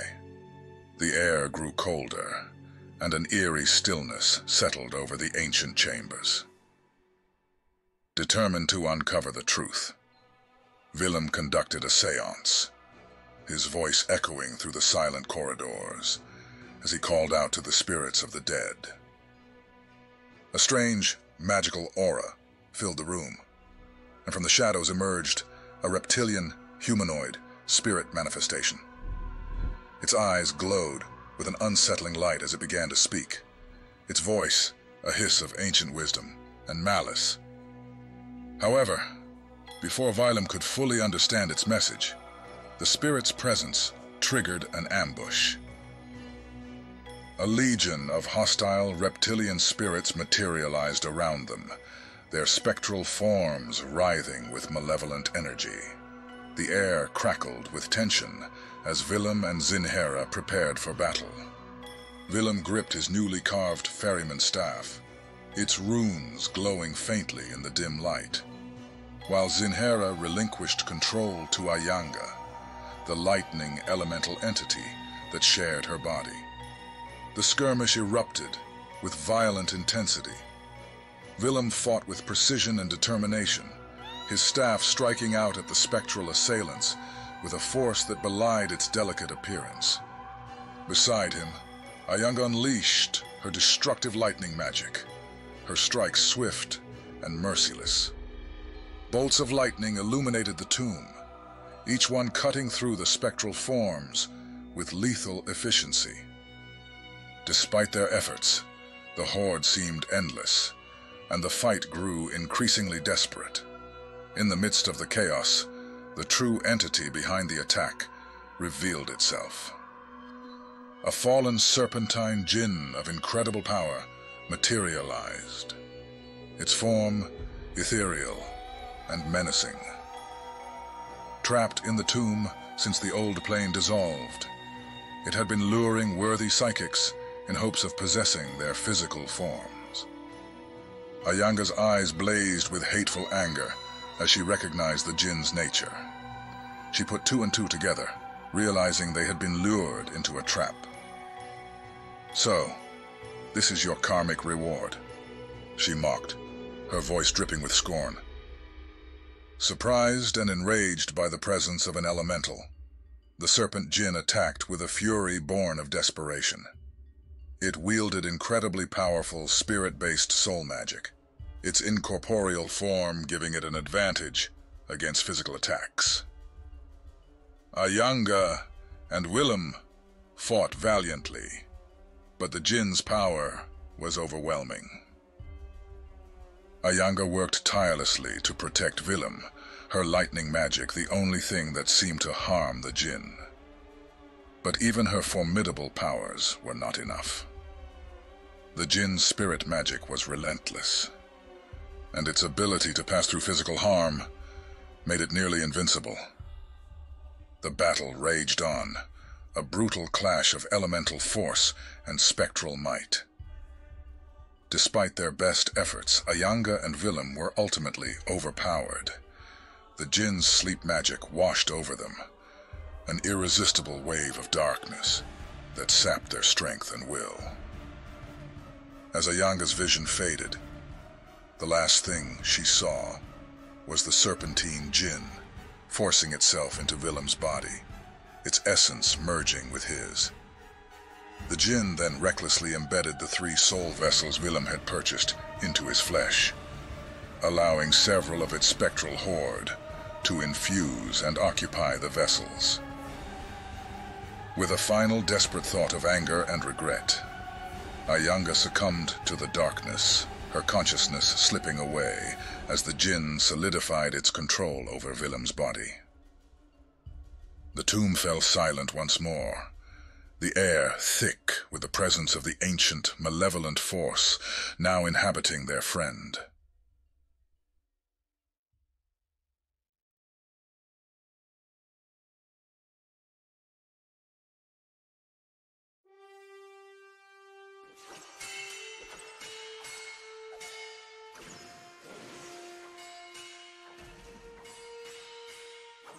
The tranquil beauty of the verdant canopies was shattered by the sound of clashing steel and battle cries. A brutal skirmish had erupted on the forest floor and among the towering trees as Alai's warband fought tooth and nail against the hostile tribe that called this place home. Alai, mounted on her fierce steed, led the charge with a warrior's fervor, her eyes blazing with determination. Alai swung her massive axe in wide arcs, laying waste to anyone foolish enough to stand close to her. Each swing cleaved through enemies and even lopped off entire tree branches, sending many enemies plummeting to their deaths below. Her axe was a whirlwind of destruction, her strikes fueled by an unyielding resolve. The tribe, with their animalistic nature and deadly skills, fought back with equal ferocity. They attacked from both the ground and the treetops, their movements swift and deadly. Their toxic weapons glinted in the dappled sunlight. Each strike aimed to maim and kill. The green beasts they rode on gave them an incredible advantage in maneuverability, allowing them to strike and retreat with alarming speed. Alai's warband, though equally fierce, found themselves challenged by the tribe's skilled combat techniques and the hostile environment. The battle was chaotic and intense, with warriors from both sides clashing amidst the undergrowth and leaping from the branch to branch. Alai leaned into oncoming attacks, allowing the enemy's weapons to make contact with her. The pain only fueled her resolve, bolstering her combat prowess. She reveled in the agony, each wound igniting her fury and making her strikes even more deadly. Her eyes flashed with a savage joy as she shouted taunts at her foes. "Is this all you have?" she roared, her voice cutting through the din of battle. "Come and face your death." Her taunts shook the enemy's defenses, their resolve wavering under her relentless assault. Alai's ferocity was unmatched, her presence on the battlefield a terrifying force. She relished in the fear she instilled, each taunt a psychological blow as potent as her physical strikes. Amidst the chaos, Alai executed her unique technique. 1, 2. She swung her axe in a devastating arc, cleaving through an enemy, and immediately followed up by grabbing another foe by the neck. With a swift, brutal motion, she crushed their throat, tossing the lifeless body aside as she moved on to her next target. The battle raged on for hours, each side giving no quarter. The tribe's warriors were skilled, their green beasts agile, but Alai's warband was relentless. Gradually, the tide began to turn. Alai's tactical acumen and the sheer brutality of her fighters started to overwhelm the tribe's defenses. In a final desperate push, Alai and her warband broke through the tribe's lines. With a cry of triumph, Alai led the charge that decimated the remaining defenders. One by one, the tribe's warriors fell, their toxic weapons clattering to the forest floor. As the last of the tribe's combatants were cut down, a grim silence settled over the battlefield. The verdant canopies, once a symbol of the tribe's dominance, were now stained with the black blood of their former inhabitants. Alai's warband, though bloodied and weary, stood victorious. Alai dismounted, surveying the scene with a critical eye. "Display the bodies," she commanded, her voice cold and resolute. "Let it be known that this land belongs to us now." Her warriors moved to obey, dragging the corpses of their enemies and plastering them to the trees as a gruesome display of their victory. The sight was a stark and brutal message to any who might challenge their claim to the territory. The black blood of the tribe's warriors painted the trees, a dark testament to the warband's conquest. Alai stood amidst the carnage, her eyes unyielding. She had led her warband to victory, and the verdant canopies were now theirs. With the battle won, Achlai's thoughts turned to the future. This territory would be a crucial stronghold, a testament to their strength and dominance. The warband would fortify their position, ensuring that no one could wrest control from them. As the sun set over the blood-soaked forest, Alai and her warband prepared to settle into their new home, the verdant canopies now firmly under their control.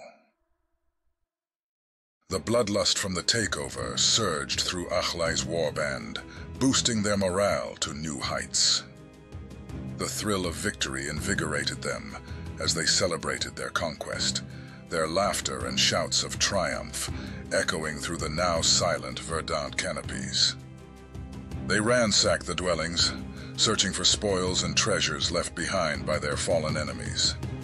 The most significant bounty from the siege was the capture of 6 of the healthiest green manifestations, the formidable beasts their enemies had ridden into battle. These creatures, with their gaping mouths filled with countless sharp fangs and their incredible agility, were a valuable addition to the warband. In a short time, the warband members managed to tame the beasts, their experience with such creatures allowing them to turn the enemy's strength into their own. As the celebration reached its peak, Alai called her warband to gather. She stood atop a large, moss-covered rock, her presence commanding and fierce. The warband fell silent, their eyes fixed on their leader, eager for her words. Her voice resonating with power and conviction. "Warriors of the verdant canopies, tonight we celebrate not just a victory, but the strength and unity that brought us here, the thrill of the hunt, the bloodlust of battle. These are what drive us, what make us unstoppable." She gestured to the tamed green manifestations, now standing docile and obedient. "We have taken their mightiest steeds and made them our own. This is what it means to conquer, to dominate. We have turned their strength into our strength." Her words inspired a roar of approval from the warband, their spirits lifted by her fierce determination. Alai continued, her eyes burning with passion. "Every battle we fight, every enemy we crush, brings us closer to our ultimate goal. We are not just warriors. We are the harbingers of a new era. An era where our power is unrivaled, our might unmatched." The warband hung on her every word, their bloodlust rekindled by her fervor. Achlai's voice grew softer, but no less intense. "Remember this night. Remember the thrill of victory. Let it fuel you. Let it guide you. We are the predators, and the world is our prey." With a final, thunderous cheer, the warband raised their weapons in salute to Achlai, their loyalty and resolve unshaken. The celebration continued long into the night, the warband reveling in their newfound strength and unity. As the moon rose high above the blood-soaked canopies, Achlai stood watch over her warriors, a proud smile on her lips. They were more than just a warband. They were a force of nature, unstoppable and unyielding. The verdant canopies were theirs, and with each conquest, their legend would only grow.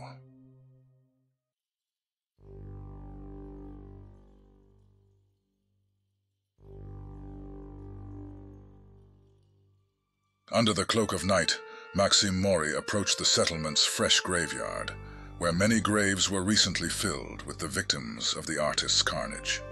The air was thick with the scent of earth and decay, the silence of the graveyard punctuated only by the soft rustling of leaves in the night breeze. Maxime moved with purpose, his dark robes blending seamlessly with the shadows.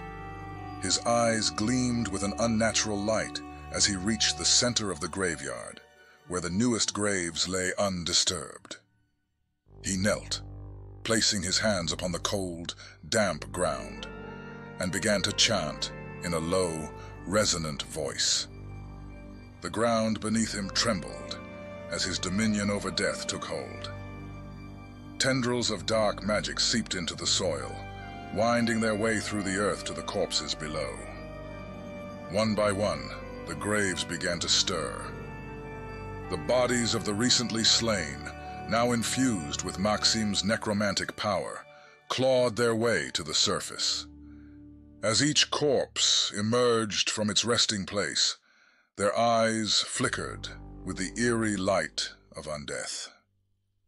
They stood before Maxime, their forms twisted and grotesque, but their loyalty unwavering. Bound by the dark magic, they were now beholden to Mori and the maiden. Maxime surveyed his newly risen army with satisfaction. "You are mine to command," he intoned, his voice echoing through the graveyard.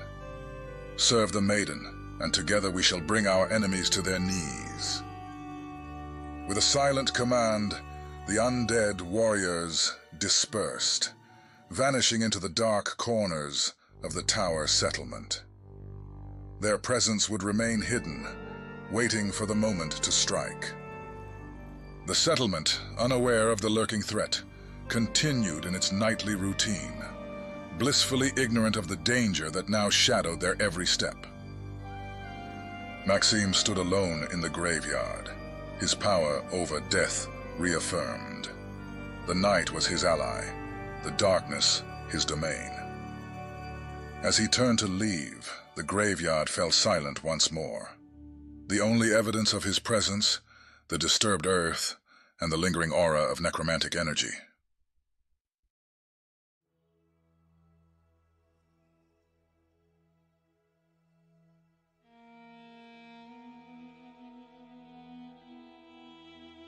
Nazareth stood waiting in the grand hall of the House of Tiny Lies, his demeanor calm and composed.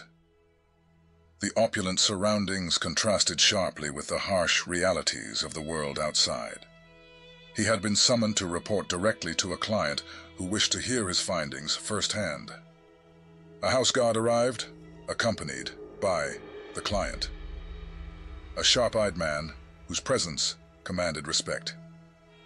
The client gestured for Nazareth to speak, eager to learn what the warrior had discovered. "The plane has shifted," Nazareth began, his voice steady. "Even the scourge that was the corpse quarry has changed. In its place, I found a network of tunnels that lead to potential treasures." The client's eyes narrowed with interest. "And how do you know this? What kind of treasures?" Nazareth smiled cleverly.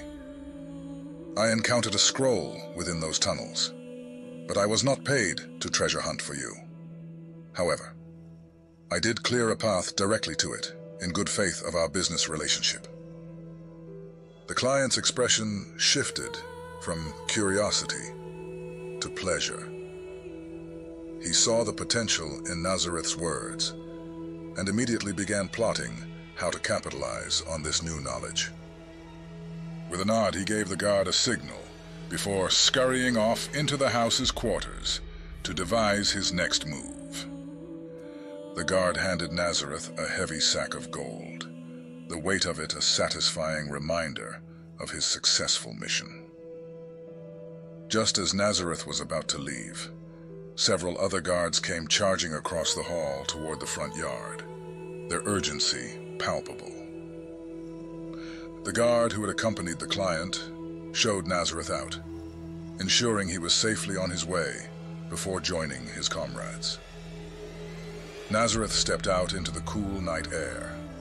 The sounds of the bustling tower settlement, a stark contrast to the quiet tension inside the house of tiny lies. With the heavy sack of gold secure, Nazareth made his way back through the streets, his thoughts already turning to the next challenge. The information he had provided would undoubtedly set off a chain of events within the settlement. But for now, his role was complete. He had fulfilled his part of the bargain, and the future would reveal the true value of the treasures hidden within the tunnels.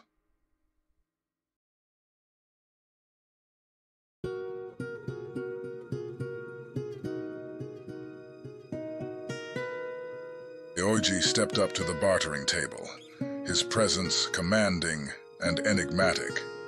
He stood before Ovaz and Eden, who looked up in surprise as he approached.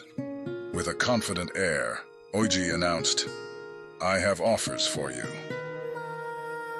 Eden, taken aback by the large boon he carried, admitted, "I had no idea you were capable of such things, Oji." He smiled slightly, a hint of mystery in his eyes. "Me? I am simply a man of utility and pragmatism, a rusty machete for the dirty work of clearing through the muck and filth. It's work I dare say I was designed for. Do not mistake me for some self-righteous zealot.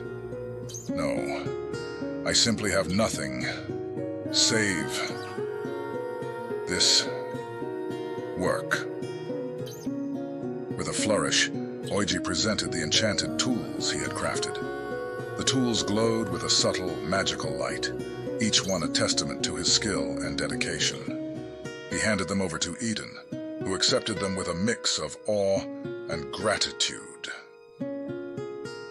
The patrons of the Golden Bough watched in amazement, their eyes widening at the sight of the enchanted items. "These are for the Golden Bough," Oji said, his voice steady and sincere. "For those who protect it, and for its use. My support is with you." Eden, her eyes shining with appreciation, thanked him. "Your generosity is deeply appreciated, Oji. These tools will be invaluable." Many in the tavern had speculated that Oji was a sorcerer, perhaps no less dangerous than the artist. But as they witnessed his generosity and the quality of his handiwork, their perceptions began to shift. They saw not a threat, but a valuable ally. Oji continued, his voice carrying a tone of humility. "My utility may be humble and gritty, but it is necessary." Eden nodded, understanding the weight of his words. "Thank you, Oji. Your contributions will make a great difference." The enchanted tools were placed on display, a symbol of Oji's support and the growing strength of the Golden Bough. The patrons whispered among themselves, their respect for Oji growing as they recognized the value of his work. As the evening progressed, the atmosphere in the tavern was one of unity and hope. Oji's offering had strengthened their resolve, and the Golden Bough stood as a beacon of resilience and cooperation. Oji, satisfied with his contribution, stepped back from the table. He glanced around the room, seeing the shifts in perception and the newfound respect in the eyes of those around him. With a nod to Eden and Ovaz, he turned and made his way towards the door, his heart lighter knowing he had played a part in fortifying their sanctuary.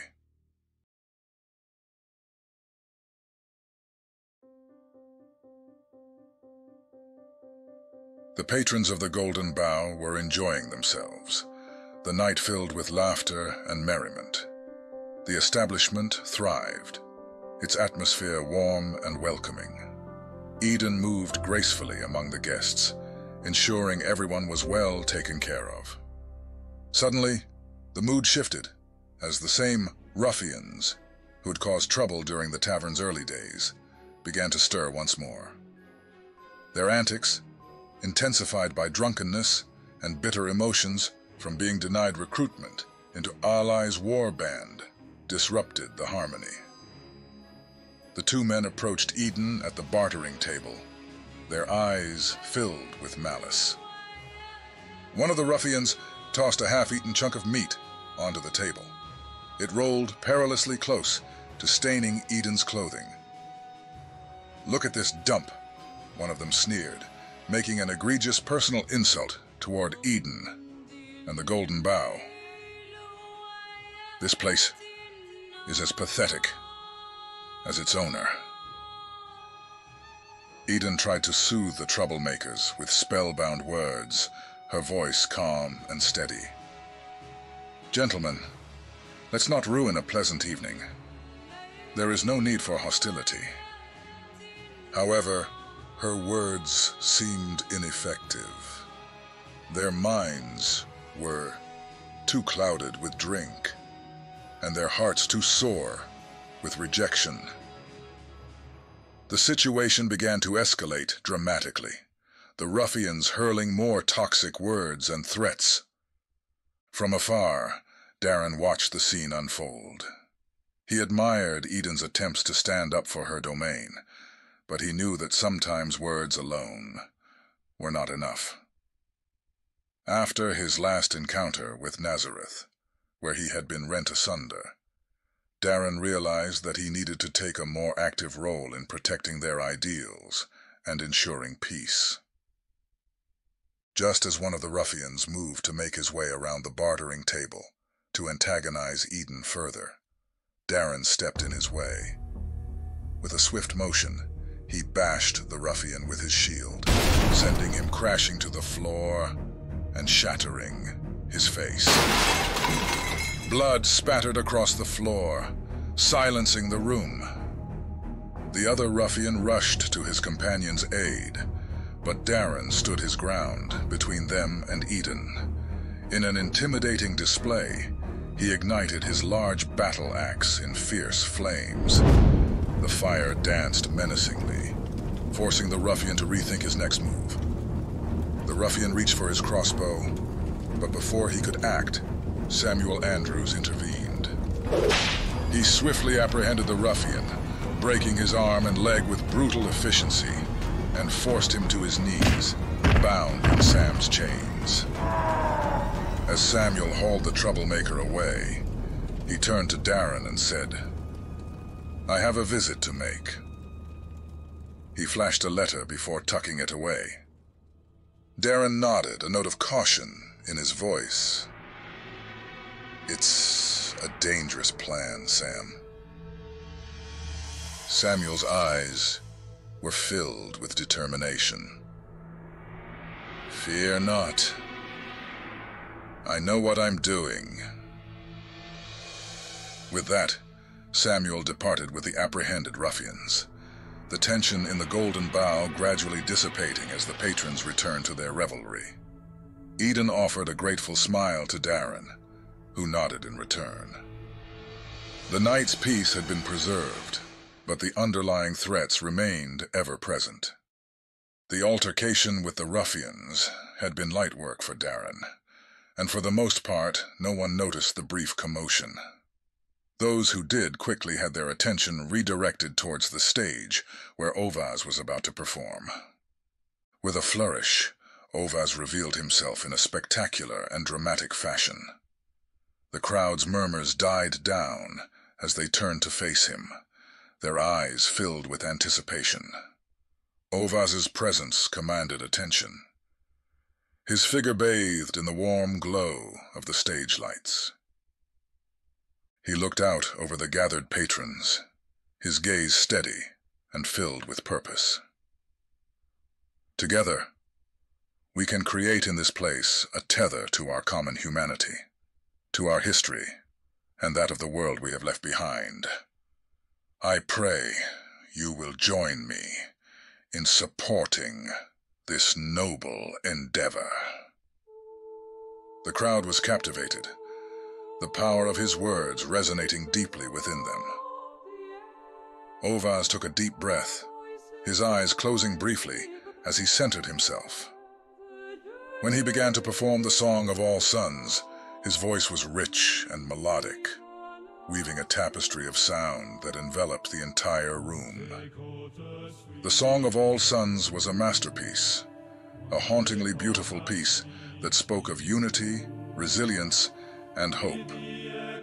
The lyrics told stories of a world gone by, of the struggles and triumphs that had shaped their history. Each note was a connection to their past, a reminder of the strength that lay within them. As Ovaz sang, the atmosphere in the Golden Bough transformed. The patrons, previously engrossed in their conversations and drinks, found themselves drawn into the performance. The music wrapped around them like a comforting embrace, the melody lifting their spirits and easing their worries. As Ovaz's hauntingly beautiful rendition of the Song of All Suns filled the Golden Bough, the scene shifted to the darkened streets outside. The melody, a beacon of hope and unity within the tavern, contrasted sharply with the tension brewing beyond its walls. In the flickering light of the street lamps, Samuel Andrews strode purposefully towards the gates of the House of Tiny Lies. His eyes, filled with determination and a hint of aggression, reflected the turmoil within. The closer he got, the more his resolve hardened. At the gates, a front guard stepped forward, his posture aggressive and his eyes filled with suspicion. "What do you want here?" the guard spat, his tone dripping with hostility. Samuel stood his ground, his voice steady. "I have business with your masters." Before he could say more, the guard lashed out, his hostility turning to violence. Samuel blocked the initial blow, but the situation quickly escalated. 4 more guards appeared, then another, until Samuel found himself surrounded. Without warning, they launched a strategic and brutal attack from all sides. Blows rained down on Samuel with precise and ruthless efficiency. He fought back fiercely, his combat skills honed by years of experience. But the guards were relentless. The clash of steel and the thud of fists filled the night air. Samuel's movements were swift and powerful, but the sheer number of assailants overwhelmed him. One guard aimed a vicious strike at his leg, the blade biting deep. Samuel cried out in pain, his leg nearly severed. He fell to the ground, his vision blurring as the guards continued their assault. Blood pooled around him, his strength ebbing away with each passing moment. The guards stood over him, their eyes cold and merciless. With a final brutal kick to his side, the guards left Samuel lying on the ground, barely conscious. The world around him faded into darkness as the sounds of Ovaz's song drifted faintly through the night.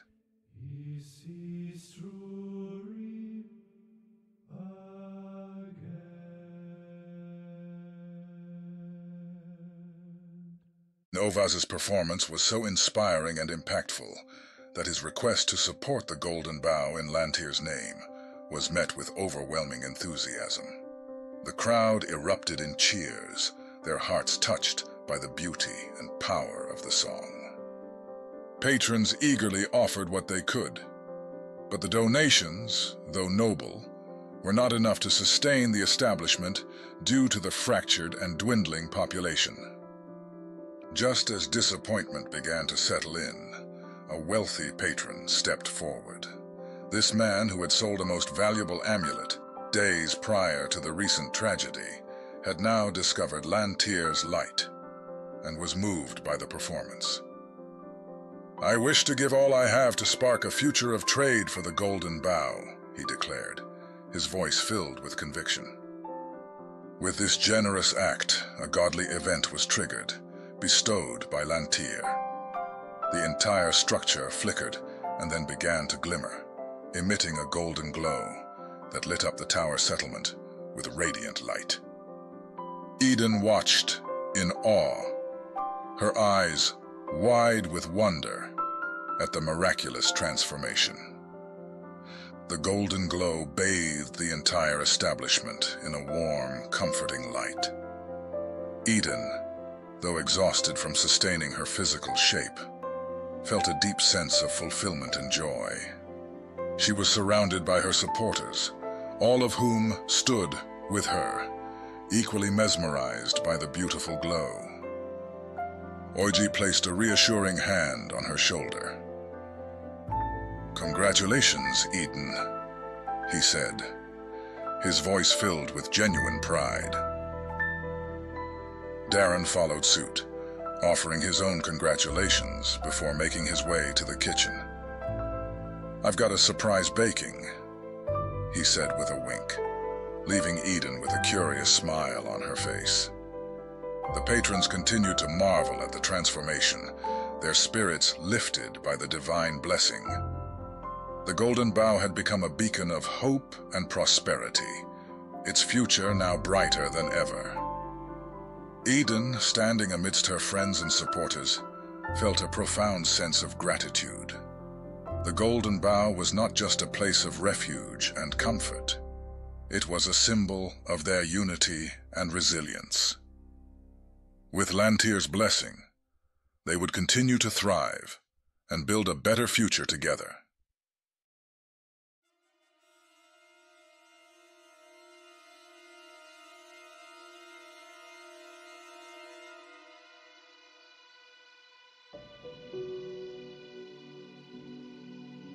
The disagreeable master looked over Samuel Andrews' beaten body, held up to his knees by his guards. His eyes cold and indifferent, he commanded, "Toss him out in front of the Golden Bough." The guards obeyed, dragging Samuel away. Once the office was clear, the disagreeable master turned to his reptilian familiar, an intelligent creature whose eyes glowed with cunning. "We must discuss the offerings for the maiden," the master began, but their conversation was interrupted by the sudden appearance of Father Maxime Mori, emerging from the shadows. "Mori," the disagreeable master acknowledged, his voice edged with suspicion. "The maiden's darkness clouds the heart of the Golden Bough as planned," Mori said smoothly. "Our sabotage is the seed of our mutual partnership." Maxime's tone turned sharper as he continued. "I declare myself the leader of the Maiden's people." The disagreeable master's familiar hissed, its eyes narrowing. "Your claim is ambitious, Father Mori," it said respectfully but firmly. "The House of Tiny Lies stands strong alone, as it always has." The disagreeable master nodded in agreement. "I share my familiar's sentiment, Mori. We find no joy nor interest in entertaining your words." Maxime smiled, unfazed. "Alone, we are weak. Together, we are strong. The maiden honors the strong and despises the weak. Together, we can ensure her rule for a millennium." The reptilian familiar deflected Maxime's sentiment with a respectful yet firm tone. "The House of Tiny Lies is more than capable of standing strong alone." Maxime bowed slightly, his eyes gleaming. "This will take baby steps. Farewell for now."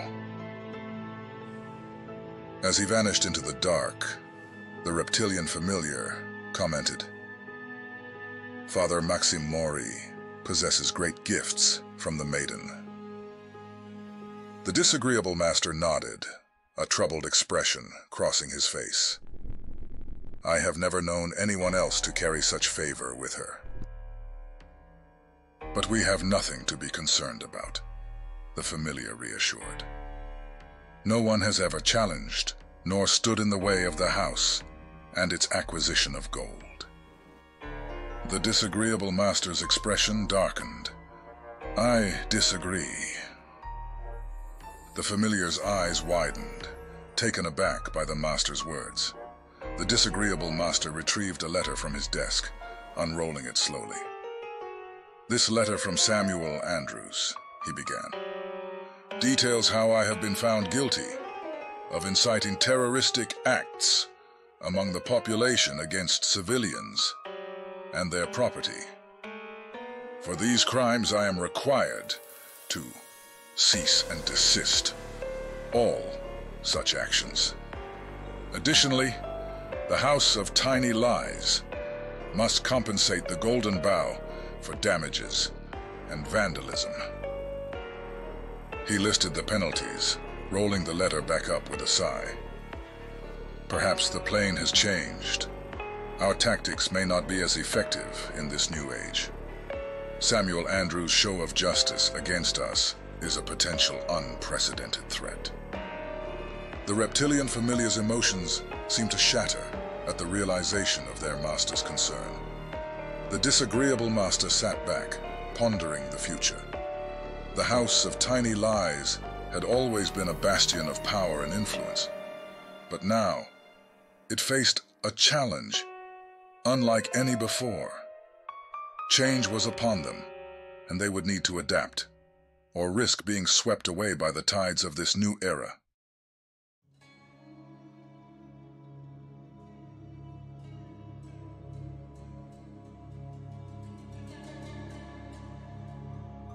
Willem stood in the glowing alleyway, fully illuminated by the golden light of the Golden Bough. The warm scent of baked goods wafted through the air, flooding the alley with a comforting aroma. He slowly approached the back-door kitchen entry, his steps uncertain, yet drawn by the warmth and light. Just as Willem was about to make his way inside, Darren Loneswift stepped in front of him, gently shoving him backward. Darren's steel gaze locked onto Willem's eyes, filled with concern and suspicion. "Willem, where have you been? What happened on your journey? And where is Zinhera?" Willem's eyes met Darren's, and he replied, his voice steady, but with an undercurrent of something off.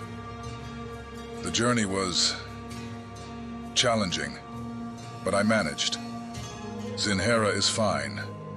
She decided to stay back for a while." Darren frowned, sensing something was amiss. He observed Willem closely, noticing the eerie demeanor, the shards embedded in his flesh, and the unsettling look in his eyes. Trusting his instincts, Darren invoked the Zone of Truth, a magical field that compelled honesty from those within it. The field shimmered around them, and Willem's eyes widened briefly in surprise before narrowing in defiance. The compulsion of the Zone of Truth took hold, forcing the entity to speak. Willem's voice changed, filled with a cold, malevolent edge. "The Superior One has overcome this traveler you seem to know. My legion and I will find pleasure in claiming the souls of this plane. As for Zinhera, I do not know who she is." His tone turned threatening. "And you, Darren, are at risk." Darren's grip tightened, holding Willem into submission. "Leave this body," he commanded, his voice firm and unyielding. "Take mine instead. My body is stronger, more vital. You'll find it a more suitable vessel." The serpentine djinn within Willem considered Darren's offer. Darren's form was indeed similar to its previous true form, offering more real estate for the soul shurikens to embed and house its army. For a brief moment, Willem's soul fought for control, his voice trembling as he warned, "Darren, this entity is powerful. Do not allow this." But Darren ignored Willem's plea. "Take me," he repeated, his resolve unwavering. He knew that the only rogue capable of fixing this problem was Willem himself. The serpentine djinn, enticed by Darren's offer, vacated Willem's body and entered Darren's. Willem collapsed to the ground, free from the djinn, but weak and disoriented. The last thing he saw was Darren standing over him, his eyes now dark and empty. Then, everything went black.